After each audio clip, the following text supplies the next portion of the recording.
네, 우리 오늘 마가복음 10장 말씀을 통해서 하나님의 말씀을 듣겠습니다. 우리가 지난 시간까지 이 십자가의 길을 거부하는 제자들의 모습을 우리 함께 같이 살펴봤죠. 제자들은 이 십자가를 지시는 예수님을 따르면서도 여전히 교만하여서 누가 높은지 싸웠고, 또 자기들 외에 사람들은 무시하고 배타적으로 대했던 모습들을 우리가 봤죠. 그런 제자들에게 예수님은 다시 한번 십자가의 길을 같이 가자고 초청하시고 설득하십니다. 자기를 부인하면서 예수님을 따라가는 삶이 지금 당장은 팔 하나, 다리 하나 잃는 것만큼 고통스러울 수는 있다고 말씀하시죠. 그러나 자기를 부인하지 않고 자기 있는 모습 그대로 살아가려 할 때는 지옥의 삶을 겪게 될 것이라고 우리에게 설득하시고 경고하고 있으셨죠. 예수님은 이 지옥의 삶을 이야기하실 때 두 가지를 얘기하신다고 했어요. 우리는 지옥을 얘기하면은 불만 떠올리기 쉬운데, 예수님은 지옥에는 죽지 않는 구더기와 꺼지지 않는 불이 두 개가 있다고 우리에게 말씀하시죠. 그래서 지옥의 삶이라는 거는 이 안과 밖에서 다 고통스러운 거죠. 구더기는 밖에서 우리를 갉아먹는 게 아니라 속에서 우리를 갉아먹고, 불은 밖에서 우리를 태우죠. 우리 안에 있는 이 자기 사랑의 죄가 결국에는 이 구더기와 같이 우리를 갉아먹을 것이라는 거죠. 자기를 사랑하는 사람, 그리고 자기를 부인하지 않는 사람에게는 죄 때문에 이런 악취가 날 수밖에 없죠. 오로지 자기 편한 삶만 추구하면서 살아가기 때문에 항상 주변 사람들과 불화를 일으킬 수밖에 없고, 그래서 그런 악취와 죄의 한계들이 가득할 수밖에 없죠. 뿐만 아니라 이렇게 자기를 부인하지 않는 삶이 이 추구하는 그 욕망, 그 추구했던 소유는 다 이 세월이라는 불 앞에서 불타 없어질 것입니다. 여러분, 우리는 무엇이 더 고통스러운 삶인지 아주 지혜롭게 판단해야 합니다. 지금 잠깐 마음 편하고 잠깐 쾌락을 느끼면서 자기 만족과 욕망을 추구하는 삶이 있습니다. 이렇게 자기 자신만을 추구하고 자신을 사랑하는 사람 주변에는 결국 아무도 남지 않게 되죠. 게다가 이 사람이 소유한 어떤 것도 영원한 것이 없죠. 우리가 죽을 때 다 가져가지 못할 것이고, 또 우리 생애 내에서 우리가 소유했던 모든 좋은 것들이 다 사라져가고 없어져 가는 것을 우리는 다 보게 될 것입니다. 그래서 이러한 인생의 마지막에는 결국에 주변에 아무도 없고 자기 소유도 아무것도 없는 삶으로 그 지옥의 결과들을 맞이하게 될 것입니다. 반면에 지금 다른 사람을 사랑하고 돕기 위해 괴로운 인생이 있습니다. 자기 시간도 없고 자기 소유도 희생하고 자기 성질 죽이느라 지금 당장 피폐할 수는 있습니다. 그러나 결국 이렇게 사람들을 섬기는 사람만이 사람을 얻는 것이죠. 뿐만 아니죠. 이와 같은 이 길에는 우리 주님께서 주시는 영광이 있고, 우리 주님께서 함께 하시는 그 영광의 상급이 있다는 사실을 우리가 기억해야 합니다. 여러분, 어떤 인생이 행복한 삶입니까? 우리 신자는 이런 안목을 가져야 하죠. 우리가 지금 당장은 모를 수 있어도 우리 삶의 결과들을 우리는 언젠가는 다 보게 될 거예요. 우리가 지금 살아가고 있는 이 매일 하루의 삶이 모여서 언젠가는 눈에 딱 다가오는 결과들을 우리에게 안겨줄 것입니다. 인생이 무서운 이유가 여기에 있죠. 언제 이 결과를 마주하게 될지는 우리는 아무도 모르는 거예요. 주님께서는 여기에 대해서 아주 분명히 말씀하셨죠. 자기의 육체를 위하여 심는 자는 육체로부터 썩어질 것을 거두고, 성령을 위하여 심는 자는 성령으로부터 영생을 거두리라고 말씀하셨습니다. 우리가 지금 자기 육체를 위하여 심느라 시간 가는 줄 모르고 기쁘고 즐거운 가운데 있다면 마지막에 얻는 것은 구더기가 다 파먹어 버린 이 껍데기만 남은 자기 모습을 보게 될 것입니다. 반면에 우리가 지금 낮아지고 섬기느라 괴롭다면 우리는 지금 십자가의 길을 걷고 있습니다. 주님이 보증하시고 이 세상에서 가장 안전하고 영원한 가치를 지닌 일에 우리 자신을 헌신하고 있는 중인 것이죠. 이 길이야말로 영광의 길이요 우리 주님께서 함께 하시는 길임을 우리는 반드시 기억해야 마땅합니다. 오늘 우리가 계속해서 연속해서 같이 살펴볼 본문은 오늘 10장 말씀 본문을 좀 중점적으로 볼 건데요.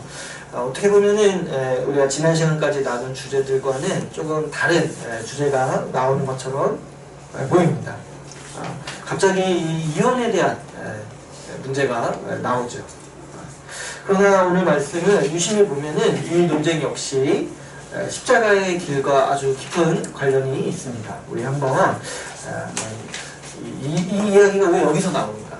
이 지금 약간 어떻게 보면은 약간 상황이 맞지 않는 것 같은데, 약간 갑분싸인 것 같은데 왜 여기서 나오는지 우리가 한번 살펴보면서 이 논쟁이 어떻게 십자가의 길과 관련이 있는지 한번 보도록 하겠습니다.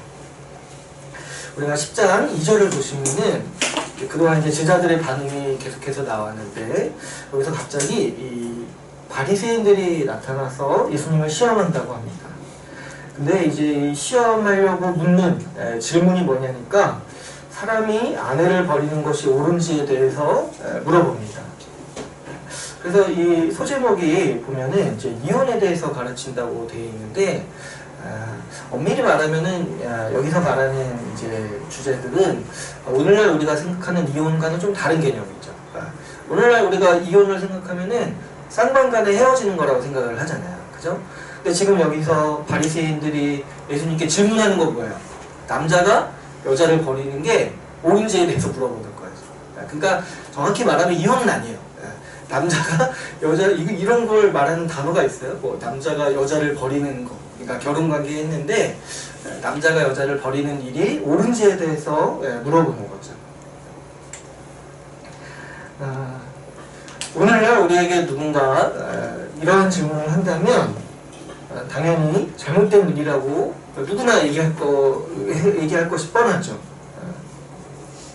오히려 이런 질문을 하는 사람은 굉장히 이상한 사람이지 않겠습니까? 누가 저한테 와가지고 성경적으로 남자가 여자를 버리는 게 옳은가 이렇게 물으면 제가 어떻게 하겠습니까? 때려주겠죠. 이런 어떻게 그런 생각을 이렇게 하냐는 거예요. 그런데 지금 이 바리새인들이 이 질문을 하는 의도가 뭐냐니까 시험하려고 한다고 했어요. 그러니까 이 당시에는 이 질문에 단순하게 답하는 것이 굉장히 힘들었다는 거야. 이 시험이라는 거는 예수님이 이제 곤란하게 만들려는 의도가 있는 거잖아요. 그래서 이 선택을 이렇게 말해도 좀 곤란해지시고 저렇게 말해도 곤란해지시기 때문에 이런 질문을 하는 거죠. 오늘날 우리에게 물어보면 사실 이건 논쟁거리도 안 되는데 이 당시 사회 문화에서는 이 문제, 남자가 여자를 버리는 문제가 굉장히 사회적으로 예민한 문제였던 거예요. 그래서 예수님이 어느 쪽을 대답해도 사실 의견을 밝히는 순간 좀 곤란을 겪게 되는 그런 이슈의 문제였다는 것이죠. 먼저 이 이혼이라고 부르기 좀 애매하지만 이 남자가 여자를 버리는 결혼했는데 남자가 여자를 버리는 이 문제는 당시 유대 사회에서 굉장히 복잡한 논쟁거리였다고 합니다. 보시면 남자가 여자를 버릴 수 있다고 주장하는 학파가 있었고 또 버릴 수 없다라고 주장하는 학파가 있었어요. 그러니까 이런 거 가지고 논쟁한다는 게 약간 이제 이상해요. 좀 이상해요. 이상한데 고대 사회에 그랬다고요. 고대 사회. 혹시 오늘 졸다가 중간에 듣고 제가 뭐 남자 여자 버려야 되는데 이런 얘기만 들으시면 안 돼요. 졸지 마시고 끝까지 들으셔야 돼요. 그 당시에 그랬다는 거예요. 그 당시에. 저도 이해가 안 돼요. 왜 이거 가지고 논쟁을 했는지 잘 모르겠어요. 근데 한번 보시면은 그런데 여러분 이 두 가지 학파가 충돌했어요. 그죠? 근데 만약에 이 두 가지 학파가 충돌하면은 어떤 의견이 더 대세일 것 같으세요?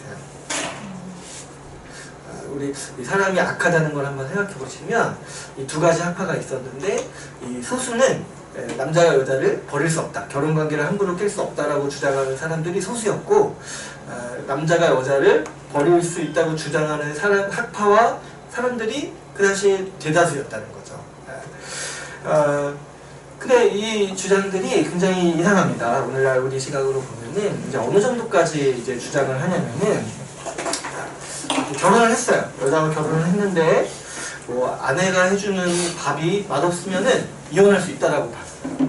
그러니까 이거 졸지 마세요. 네, 뭐 하는 거예요? 졸지 마세요. 이거 제가 주장하는 게 아니라 그 당시 학자들이 그렇게 성경을 해석해서 그런 기준을 만들어냈다는 거야.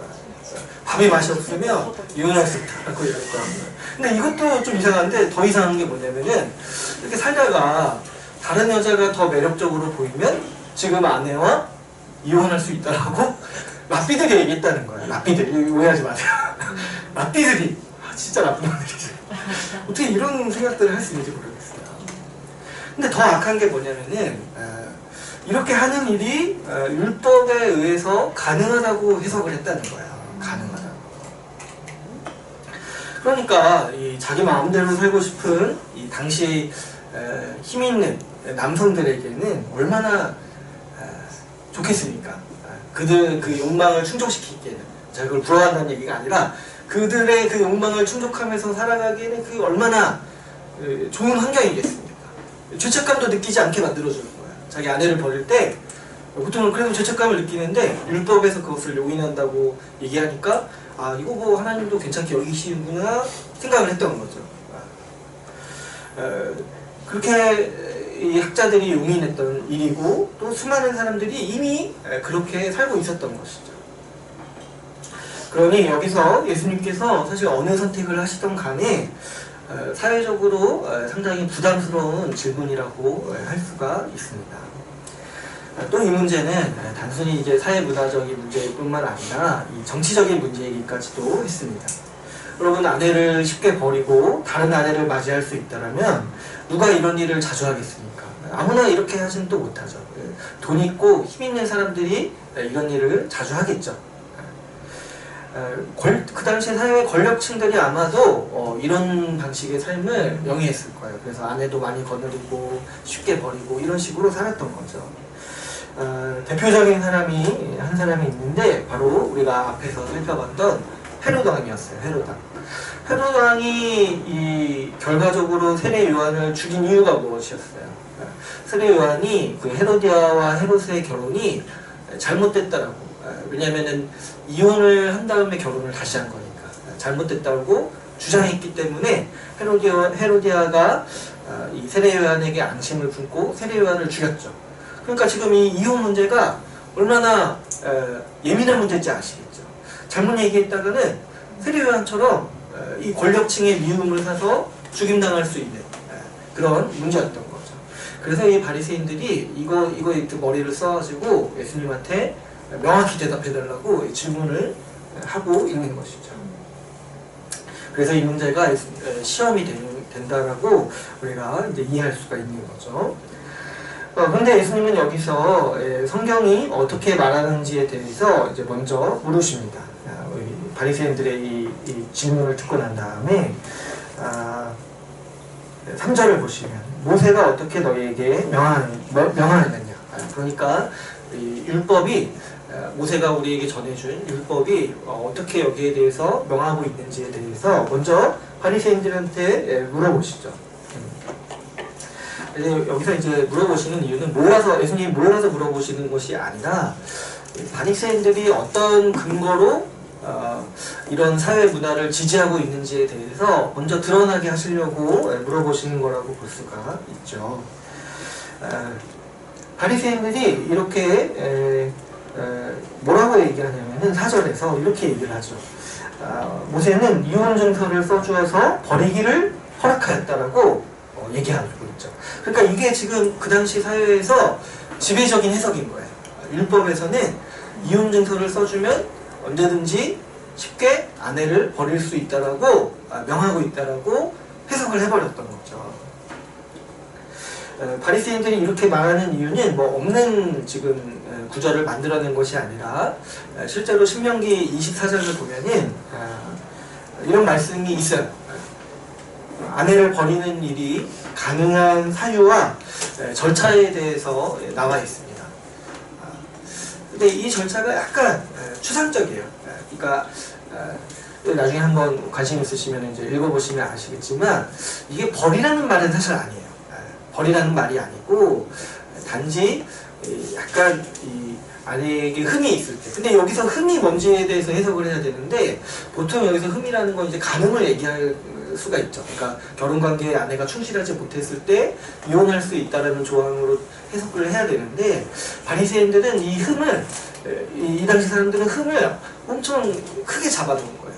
그래서 여기서 말하는 흠이 무슨 밥을 잘 못했다거나 매력이 없어졌다거나 이런 것까지 다 싸잡아서 여기에 집어넣은 거죠. 이 당시 많은 사람들이 이 부분을 확대 해석해서 아내를 버리는 일을 하고 싶으면 이 신명기 말씀대로 이혼 증서를 써주면 가능하다고 여겼던 것이죠. 그렇지만 예수님께서는 여기에 대해서 어떻게 말씀하시냐니까 이 신명기 24장에 이혼 증서와 관련된 법이 있는 이유가 뭐라고 얘기하세요? 너희 마음의 완악함으로 말미암아서 이 명령을 기록하였다라고 우리에게 가르쳐주고 계시죠. 이게 무슨 말씀이냐? 신명기 24장에서 이혼에 대한 규정이 있는 이유는 하나님께서 이혼을 허락하신다는 의미가 아니라는 말씀이죠. 여러분 우리가 다 알다시피 하나님께서는 결혼에 대해서 아주 신성히 여기시고 소중히 여기십니다. 게다가 이제 우리 말라기서에 보면 하나님께서 이혼을 싫어하신다고까지 아주 분명히 말하고 있어요.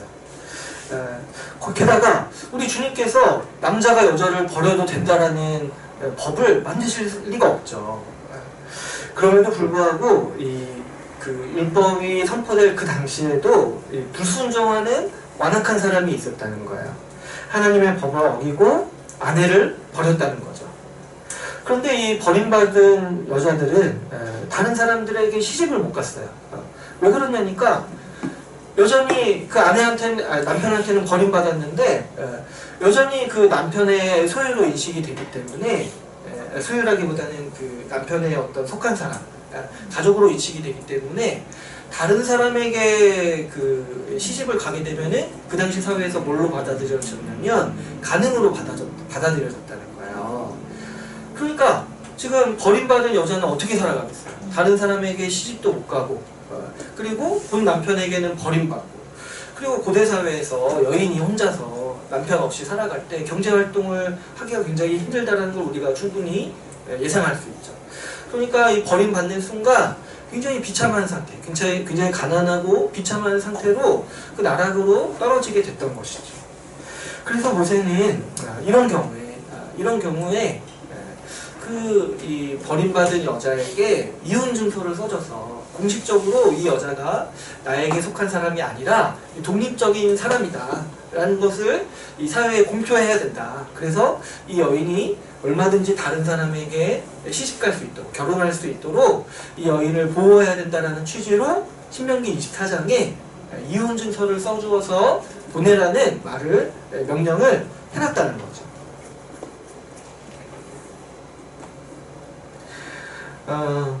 그러므로 우리 신명기 24장에 이혼 절차를 기록하신 이유는 이렇게 버림받은 약자를 보호하기 위한 절차라고 할 수가 있는 것이죠.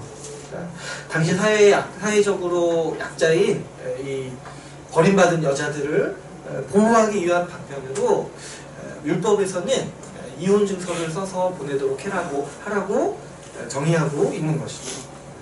그러니까 여러분 우리가 이제 율법을 이렇게 좀 이해하고 나니까 이 당시 이제 이 신약 시대 이 사회, 이 유대 사회 문화가 얼마나 악한지를 좀 엿볼 수가 있어요. 이 약자를 보호하기 위한 율법의 명령을 보고 어떻게 해석을 해버리는 거예요.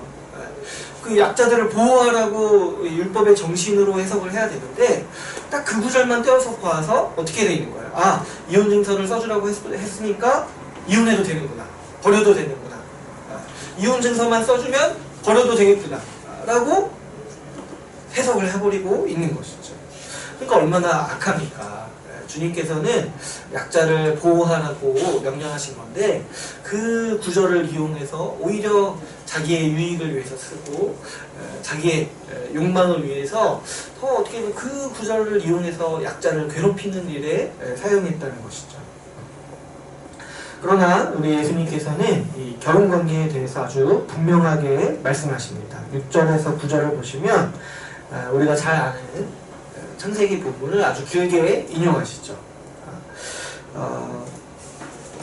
창조 때로부터 6절을 보시면 창조 때로부터 사람을 남자와 여자로 지으셨으니 이러면서 이 결혼을 제정하신 분이 하나님이신데 이게 창조 질서라는 거예요. 창조 질서고 마지막에 뭐라고 못 박으시냐면은 하나님이 짝지어 주신 것을 사람이 나누지 못할 것이라고 분명히 못 박아서 말씀하시고 있죠. 그러니까 이거는 사실 헷갈릴 수 없는 이유죠. 하나님께서는 창세기 본문에서 직접 말씀하셨어요.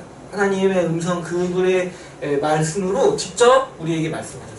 근데 모세는 그 당시 사회 문화의 그 완악함을 보고 약자를 보호하기 위해서 예외 조항을 하나 단 거예요. 이혼을 하면 안 되는데 정 어쩔 수 없거든요. 이혼하거든요. 약자를 보호하기 위해서 이혼 증서를 쓰라고 한 건데 지금 그 당시에는 이 순서를 바꿔버린 거죠. 하나님의 이 이혼이 안 된다. 결혼은 굳건하다. 이 말씀을 엎어버리고 이 이혼 증서를 써주면 이혼해도 된다라는 식으로 말씀을 곡해해서 해석해버린 것이죠. 그러나 우리 주님께서 분명히 말씀하시듯이 결혼이라는 관계는 하나님께서 창조 질서로서 못 박으신 거예요. 이 세상에 어떤 제도보다 가장 굳건한 제도 중에 하나가 바로 이 결혼이라고 할 수 있어요. 왜냐하면 창조 질서에 들어가 있잖아요. 우리가 남자와 여자로 태어났듯이 결혼관계를 함부로 나눌 수 없는 것도 하나님께서 이 세상을 지으실 때 의도하신 세상의 기본적인 질서라는 거죠. 예수님의 이 말씀을 듣고 들은 사람들 모두가 사실 충격을 받았습니다.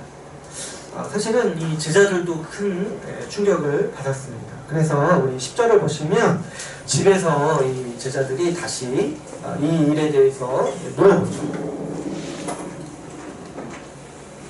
근데 왜 물어보냐니까 너무 충격을 받아서 한번 다시 확인해 보는 거예요. 정말 그래야 되는지. 우리 이제 마가복음에는 안 나와 있지만 마태복음에서는 제자들이 한 말들을 몇 가지 더 기록하고 있는데 마태복음 19장 10절에서는 이렇게 제자들이 얘기하고 있습니다. 제자들이 이르되 만일 사람이 아내에게 이같이 할진대, 이같이가 뭐예요? 남자가 아내를 버릴 수 없을진대 장가들지 않는 것이 좋겠나이다. 이렇게 말하고 있어요. 충격적이죠. 그러니까 뭐예요? 남자가 여자를 버릴 수 없다라는 얘기를 들으니까 제자들이 딱 드는 생각이 뭐예요? 결혼 안 하는 게 좋겠구나 생각을 하는 거예요. 그러니까 우리랑 얼마나 동떨어진 사회인지 좀 인식이 가시죠. 윤리적인 차원이 많이 무너져 있던 시대였었던 거예요. 이 당시 사회가 얼마나 썩어 문드러졌는지 엿볼 수 있습니다. 남자가 여자를 버리는 일을 하나님께서 허락하시지 않는다고 하니까 제자들이 그럼 결혼하지 않는 것이 좋겠다고 말하는 거. 그리고 이 제자들이 그렇게 막 이 당시 사회 문화에서 막 뒤떨어진 사람들도 아니었어요. 그렇죠? 그럼에도 불구하고 이 정도로 말한다는 거. 그 정도로 결혼을 쉽게 생각하고 이혼도 쉽게 생각하는 사회였다는 것이죠. 그것도 이런 악한 정말 비윤리적인 관습을 율법에 의해서 정당했던 사회라는 거죠. 하나님이 이것을 의도하셨다라고 애써 자신들을 위로하던 그런 사회였던 것이죠. 예수님은 이러한 사회에 대해서 11절, 12절과 같이 진단하십니다. 우리 11절, 12절을 한번 같이 한번 읽어볼까요? 11절부터 12절 같이 한번 읽어보겠습니다. 시작. 이르시되 누구든지 그 아내를 버리고 다른 데에 장가드는 자는 본처에게 간음을 행하니요 또 아내가 아내가 남편을 버리고 다른 데로 시집가면 간음을 행하니라. 이게 무슨 말이냐니까 지금 너희처럼 배우자를 쉽게 버리는 일은 가능한 일이라는 거예요. 예수님은 이 결혼 깨는 일을 쉽게 생각하는 이 사회가 가지고 있는 동기를 아주 정확하게 꿰뚫어 보십니다. 그들이 쉽게 배우자를 버릴 수 있다고 생각하는 동기가 뭐냐니까 너희가 음란하기 때문이라는 거예요. 너희가 간음하기 위해서, 음란을 행하기 위해서 이 결혼 관계를 쉽게 깨려고 한다라고 예수님은 아주 폐부를 꿰뚫어 보시는 눈으로 말씀하고 계시죠. 결혼 관계를 떠나서 자유롭게 성관계를 하고 싶은 동기가 배우자를 쉽게 버리는 태도로 나타난다는 것이죠. 우리는 이 본문을 통해서 그 당시 사회 문화가 얼마나 악하고 방탕한지에 대해서 같이 살펴보았습니다. 그런데 여러분, 한편으로 오늘날 사회를 생각해보면 어떠한가요? 오늘날 이 결혼이라는 관계는 잘 지켜지고 있는지, 또 성관계는 결혼이라는 제도 속에만 우리 사회가 용인하고 있는지 우리도 한번 돌아볼 필요가 있죠. 사실 우리 한국 사회도 전통적으로 유교 사회다 보니까 사실 굉장히 이 부분에 대해서 전통적인 가치를 잘 지켜왔죠. 그러나 요즘에는 많이 무너지고 있는 모습들을 우리가 이제 도처에서 보게 됩니다. 우리 한국 사회도 이 이혼율이 세계적인 수준이죠. 거의 뭐 1, 2위를 다툰다고 하죠. 근데 이혼율이 높다는 거를 우리가 그것만 이렇게 볼 게 아니라 그 정도로 우리 사회가 음란하다는 거야. 음란하고 괴로움이 많다는 거죠. 가정이 제대로 서 있지 못하잖아요. 그만큼. 그리고 또 어떤가요? 우리 한국 사회에서도 요즘에 이 동거 문화가 굉장히 당연시되고 있습니다. 여기에 대해서 아무런 지탄도 하지 않고 오히려 거기에 동거 문화가 효율적이고 지혜롭다고까지 칭찬하고 있어요. 보니까 이런 공중파에서나 TV에서도 이 동거 문화의 장점을 설명하는 이야기들이 굉장히 많이 나오더라고요. 이게 얼마나 악한지 우리가 좀 여기에 눈을 뜨고 볼 수가 있어야죠. 또 어떤가요? 이 혼전 임신을 너무나 요즘에는 당연시 여깁니다. 불과 한 10년 전만 해도 굉장히 부끄러운 일이었어요. 우리 사회에서는. 그러나 요즘에서는 그냥 웃고 넘기는 거, 그냥 약간 핀잔 먹고 넘기는 일로 치부되고 있죠. 그 정도 당연시되고 보편화되고 있는 분위기가 요즘 우리의 사회인 거죠. 결혼이 쉽게 여겨지고 또 깨는 일도 쉽게 여겨지는 일은 굉장히 단순한 문제가 아닙니다. 사실 사회 문화적으로도 큰 영향이 있습니다. 가정이 바로 서지 못한다면은 그로 인해서 수많은 고통이 사회에 난무하는 거죠. 얼마나 많은 아이들이 이혼 가정에서 자라나고 있습니까? 얼마나 많은 관계들이 깨어지고 울고 정말 많은 상처들을 어렸을 때부터 안기면서 커가고 있습니까? 근데 오늘 우리가 좀 중점적으로 살펴봐야 할 문제는 이 결혼을 쉽게 생각하는 문제, 그리고 또 이 헤어지는 거, 남자가 여자를 버리거나 인간관계를 깨는 이 문제를 쉽게 여기는 문제가 우리의 신앙생활에도 사실 큰 영향을 미친다는 사실을 오늘 우리가 인식해야 하는 것이죠. 우리는 여러분 창세기 본문을 통해서 결혼을 세우신 하나님의 뜻을 우리가 배웠습니다. 결혼을 제정하신 하나님의 뜻은 단순히 남자와 여자가 만나서 가정을 이루어야 한다는 말씀이 아니라고 했어요. 거기서 말하는 거는 모든 남자와 여자는 결혼해야 된다 이 말을 하는 게 아니라 모든 사람이 이 결혼관계처럼 한 몸을 이루면서 살아가야 한다는 사실을 주님께서 우리에게 가르쳐 주신 일이라고 했어요. 하나님 나라의 백성은 마땅히 한 몸으로서 서로를 돕는 배필로서 살아가야 한다는 그 가르침을 이 결혼제도를 통해서 우리에게 가르치고자 하셨다는 사실에 대해서 우리가 같이 나누었습니다. 그래서 이 완성될 하나님 나라의 모습을 보면은 하나님 나라가 완성됐을 때는 결혼제도가 없다고 했어요. 왜 그러냐니까 결혼이 원래 의미했던 모든 사람이 한 몸으로 살아가는 모습이 그 나라에선 완전히 성취가 되기 때문에 결혼제도는 완성될 하나님 나라에는 없는 제도라고 했어요. 왜 그러냐니까 모든 사람이 다 이미 결혼한 상태이기 때문에 그런 거죠. 모든 사람이 한 몸으로 살아가기 때문에 그 예비적 단계였던 결혼은 이 교육적 목적으로 우리에게 주신 거기 때문에 사실 완성될 하나님 나라에서는 없어지는 제도인 것이죠. 하나님께서는 이 사람과 사람이 서로를 돌보면서 한 몸으로 살아가기를 원하셨습니다. 그런데 여러분, 이 사람과 사람 사이를 하나로 묶는 가장 강력한 장치가 무엇인 것 같습니까? 뭐 이렇게 사랑하는 감정이 둘 사이, 사람과 사람 사이를 묶을 것 같나요? 하지만 그렇지 않죠. 사랑이 식어지면은 그 관계는 이제 유연해지죠. 사람과 사람 사이를 묶는 가장 강력한 장치가 뭐냐니까 사실 계약이라고 할 수 있어요. 그래서 여러분, 여러분들이 지금 맺고 있는 웬만한 친구 사이보다 사실 여러분의 집주인과 더 가까운 사이일 거예요. 계약 관계잖아요. 계약은 어떤가요? 계약은 깰 수가 없어요. 함부로. 계약을 깨는 순간 어떻게 돼요? 나에게 큰 피해가 오죠. 모든 계약은 함부로 깰 수 없도록 상대방에게 큰 피해가 가도록 만들어놨어요. 그래서 사실 우리가 좀 웬만한 친구 사이보다 이 집주인과의 관계가 사실 이 신학적으로 또 하늘에서 보면 더 가까운 사이인 거예요. 깰 수가 없잖아요. 깰 수가 없잖아요. 친구는 사실 그것도 힘들지만 깰 수 있어요. 거리가 멀어지고 유연해지다 보면은 언젠가는 깰 수 있어요. 깨지죠. 그런데 집주인과 관계는 어떤가요? 집주인이 아무리 해외에 있어도 절대 깨지지 않아요. 계약으로 묶여있기 때문에. 그래서 이제 계약 관계가 사실 우리가 이제 신학적인 관점으로 보면은 가장 굳건한 관계인 거예요. 깨기가 힘드니까. 하나님께서는 이 결혼을 세우실 때 그래서 이 하나님이 보증하시고 인치시는 신성한 계약으로 만드신 거예요.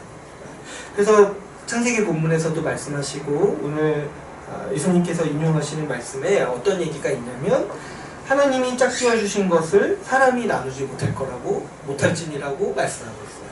하나님이 보증하시는 계약관계라는 거예요. 계약관계. 하나님께서 이렇게 하시는 이유는 뭐냐니까 관계를 끊지 말라는 거예요. 관계를 끊지 말라는 거예요. 우리가 사람 대 사람으로 살아갈 때 서로 이 다른 모습으로 부딪히죠.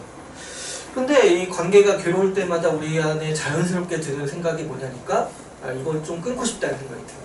그냥 안 보고 말고 싶다. 그냥 끊고 담당으로 살아가고 싶다는 생각이 우리 인간에게는 자연스럽게 드는 마음인 거죠. 근데 여러분, 만약에 계약관계라면 어떻게 할 것이냐고요.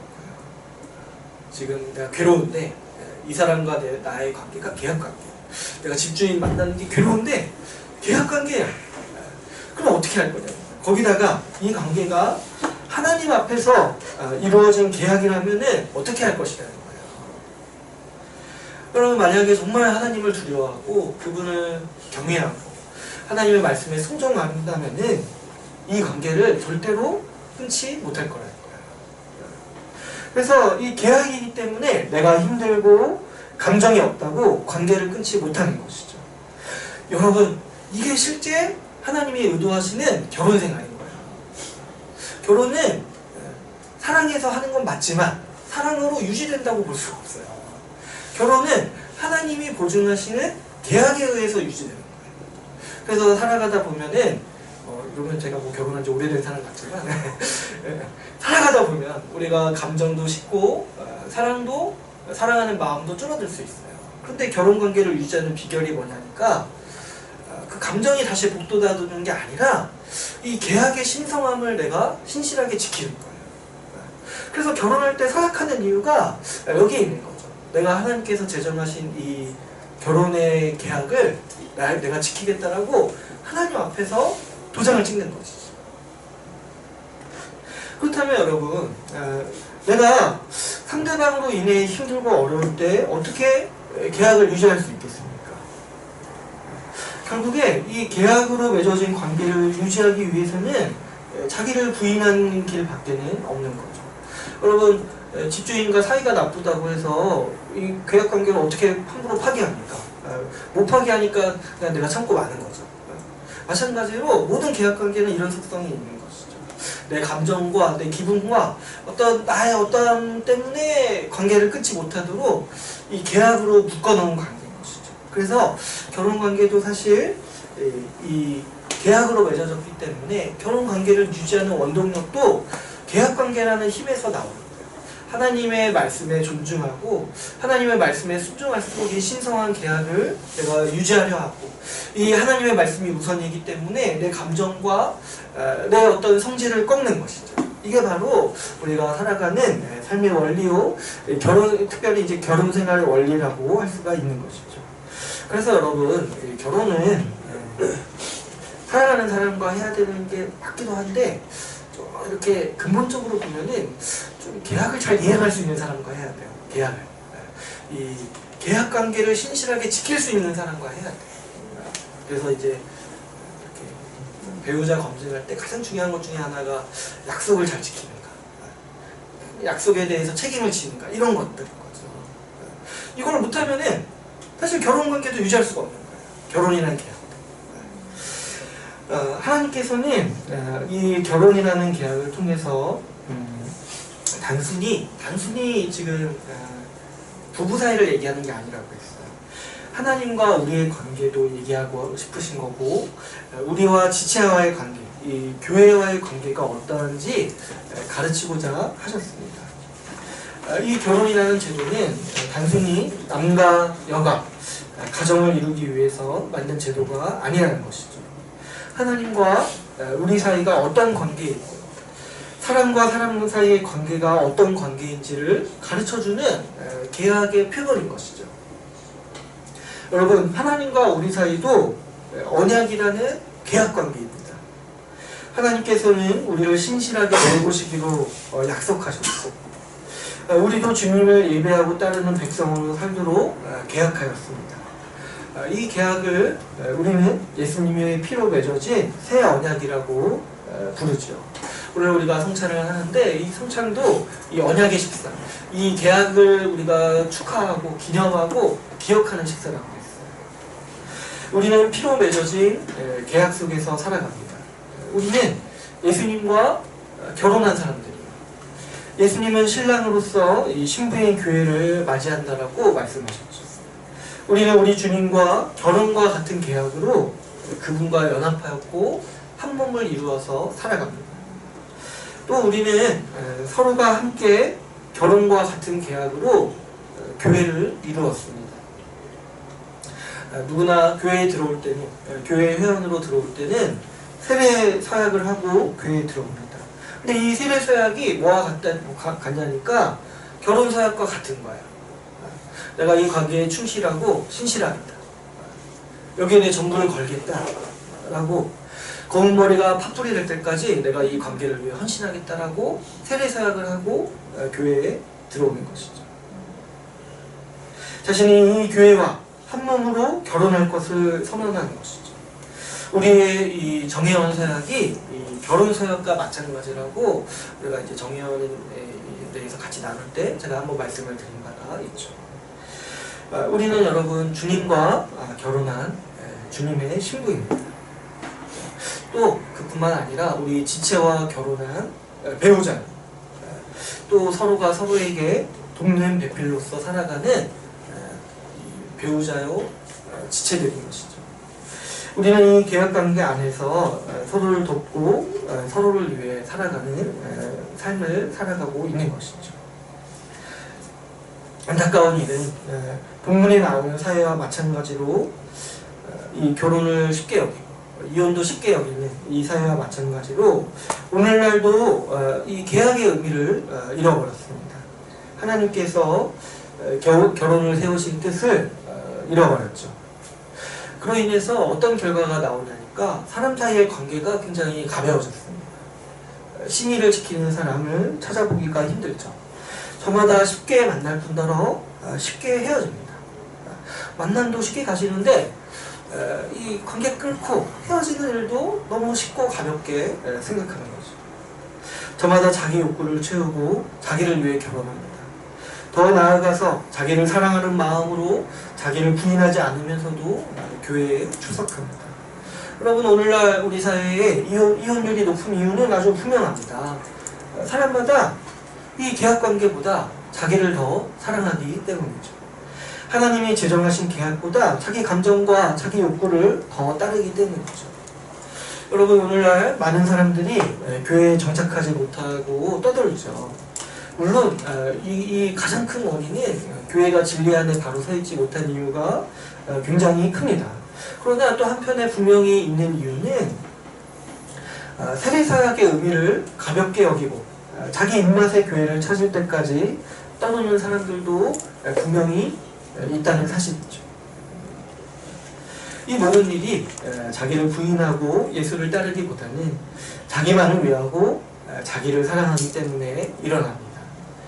하나님께서 결혼을 세우셨고 또 교회를 세우셔서 사람이 나누지 못할, 깨지 못할 계약으로 묶으신 뜻을 무시하면서 살아가고 있는 것이죠. 그저 자기 감정 조금 괴롭다라고 계약을 파괴합니다. 이 당시 사람들이 아내를 버리듯이 오늘날 교회를 버리는 것이죠. 관계를 아주 쉽게 저버립니다. 남자가 자기의 성적 욕구를 만족하려고 아내를 버리고 또 다른 아내를 취하듯이 지체를 버리고 마음에 맞는 사람들만 찾아다니는 것이 오늘날 사람들의 행동이요 모습이라고 할 수가 있죠. 여러분, 만약에 오늘 말씀처럼 주님께서 하나님이 정하신 교회를 사람이 나누지 못한다라고 말씀하신다면 오늘날 우리도 똑같이 묻지 않겠습니까?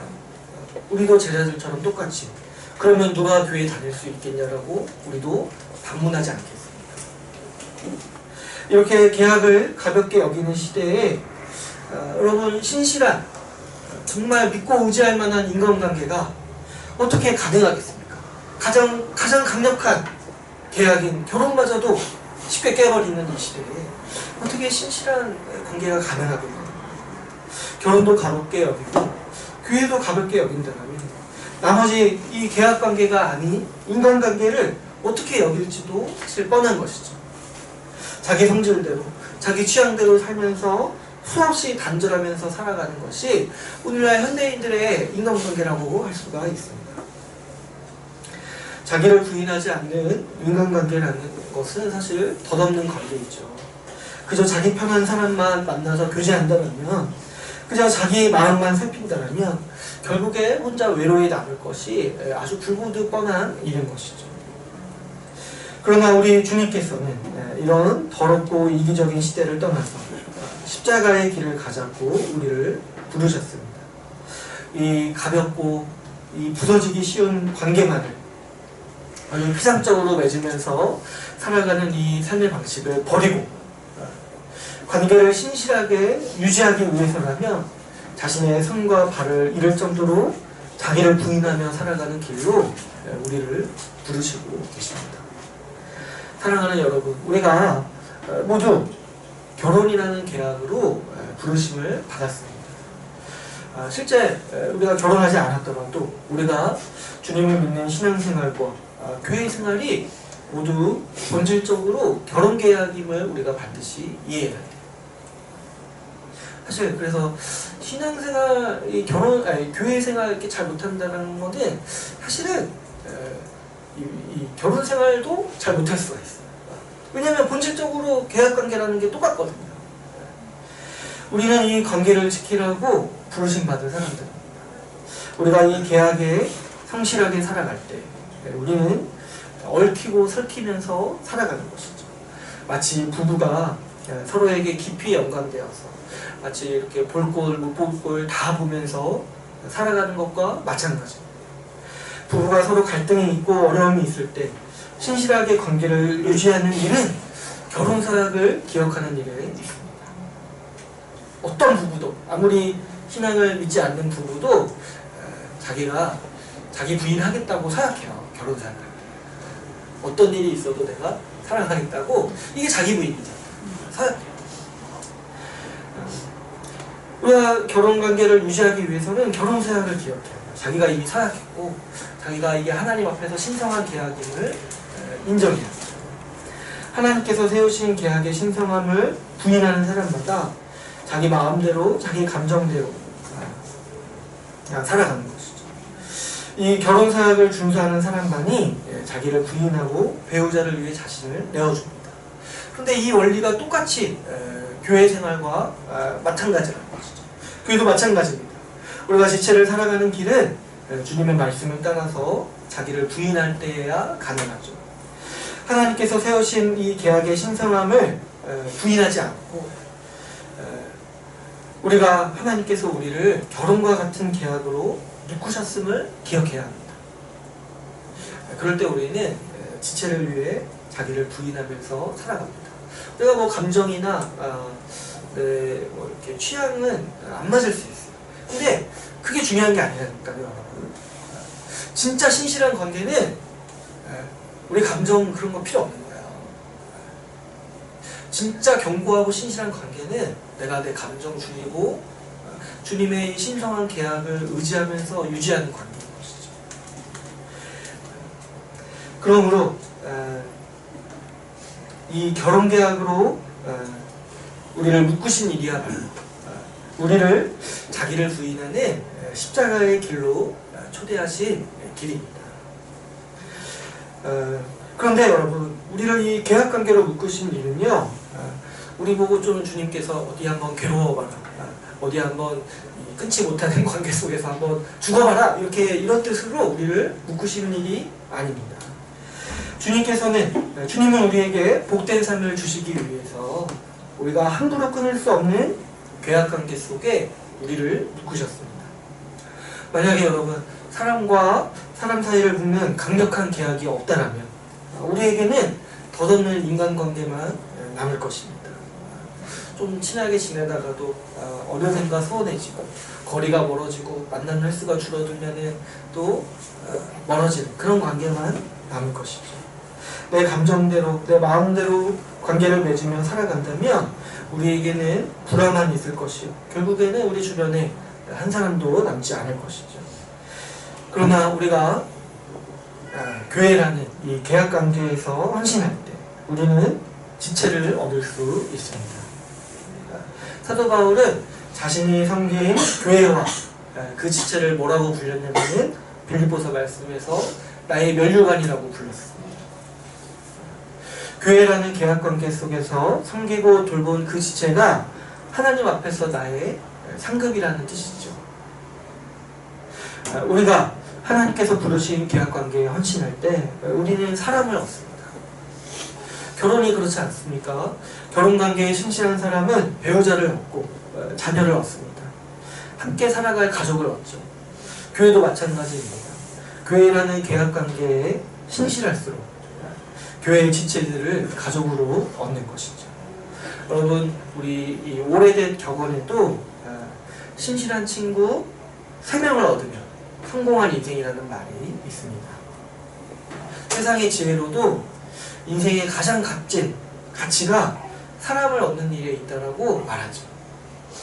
이런 얘기도 있죠. 돈을 잃으면 많이 잃었지만 사람을 잃으면 전부를 잃은 것이다라는 격언도 있습니다. 세상에 있는 사람들도 지혜로운 사람들이라면 사람을 얻는 일이야말로 인생에서 가장 가치 있는 일이라고 가르치고 있습니다. 여러분, 이런 것을 생각해 볼 때 우리 주님께서 우리를 계약으로 우리의 관계를 붙드시는 은혜가 얼마나 큰지요. 세상 사람들은 사람을 얻는 것이 정말 값진 것이라는 지혜는 있죠.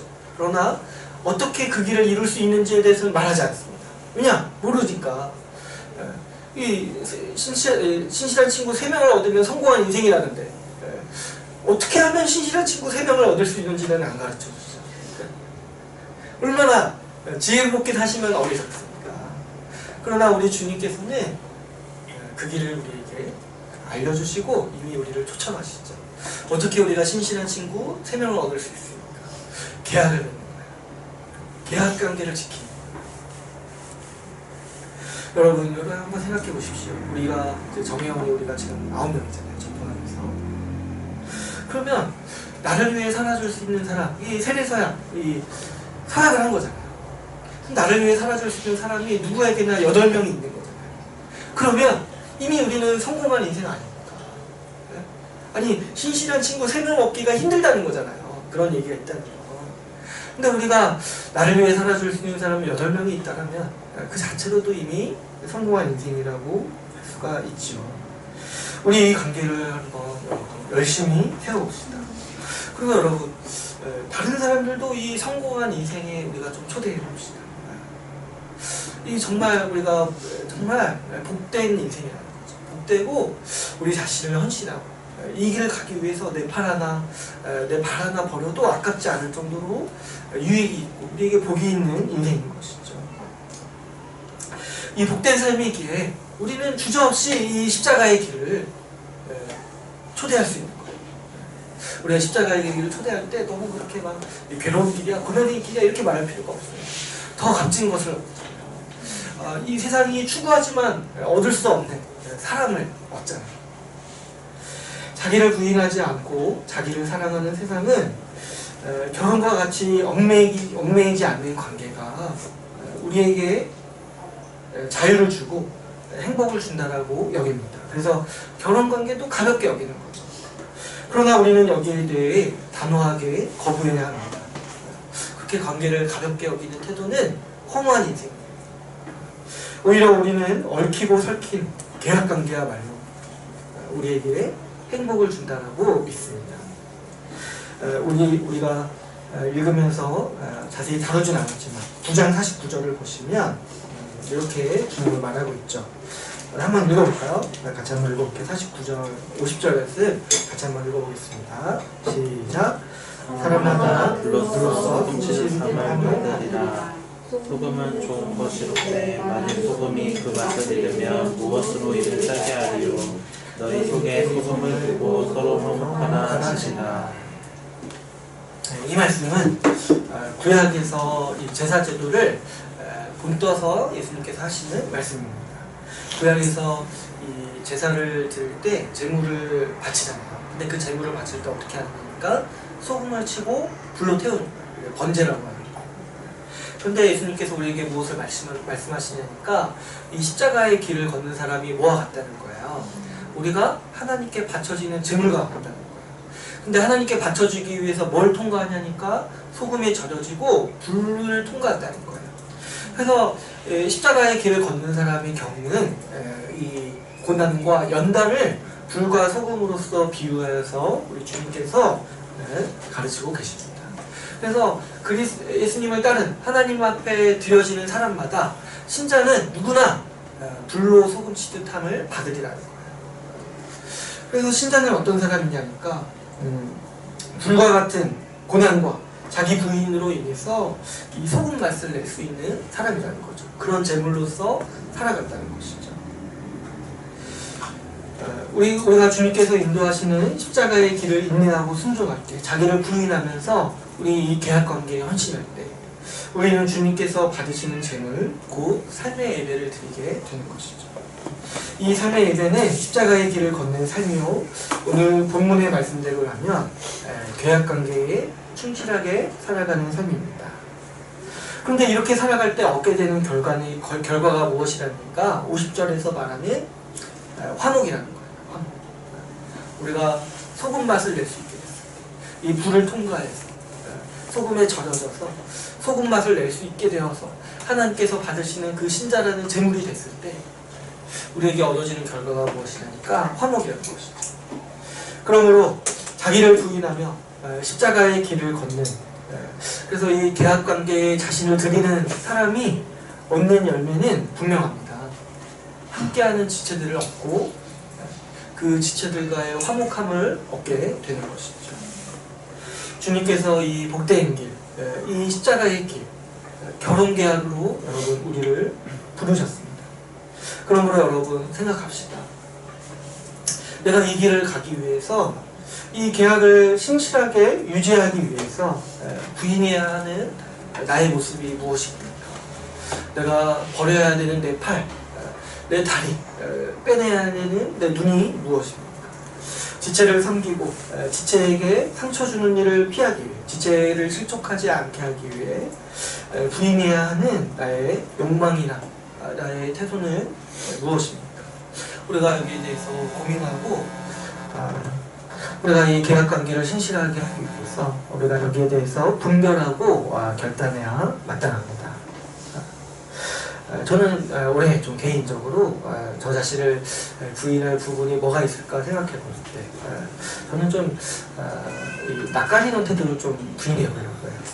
제가 좀 아기들 보다 보니까 낯가리는 게 좀 약간 너무 좀 제가 극복하지 못한 어리숙함이라는 좀 생각이 많이 들더라고요. 어릴 때 좀 많이 극복해야 되는데 제가 어릴 때 성장을 좀 잘못한 것 같아요.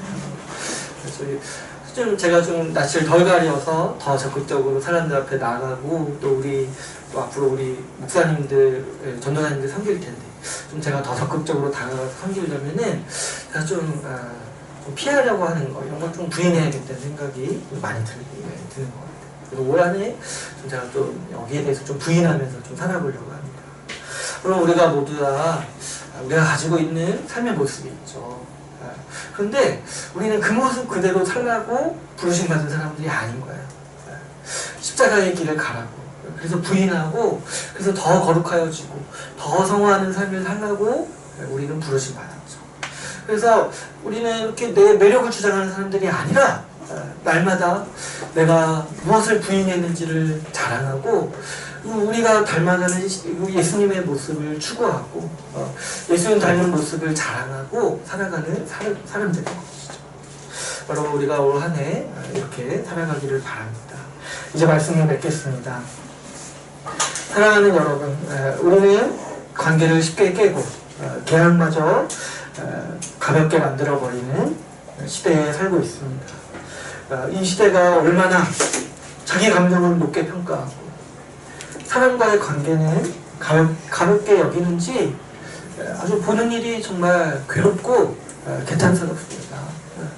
우리 이렇게 드라마나 영화나 이런 걸 보십시오. 얼마나 관계를 쉽게 깨는지 이런 것들이 얼마나 정말 우리 성경적으로 정말 잘못됐는지 우리가 여기에 대해서 안타깝게 여겨야 하는 것이죠. 그러나 주님께서는 결혼관계와 같이 신성하고 엄중한 관계로 우리를 부르셨음을 기억합시다. 우리가 서로에게 별로 매력적인 사람이 아닐 수 있어요.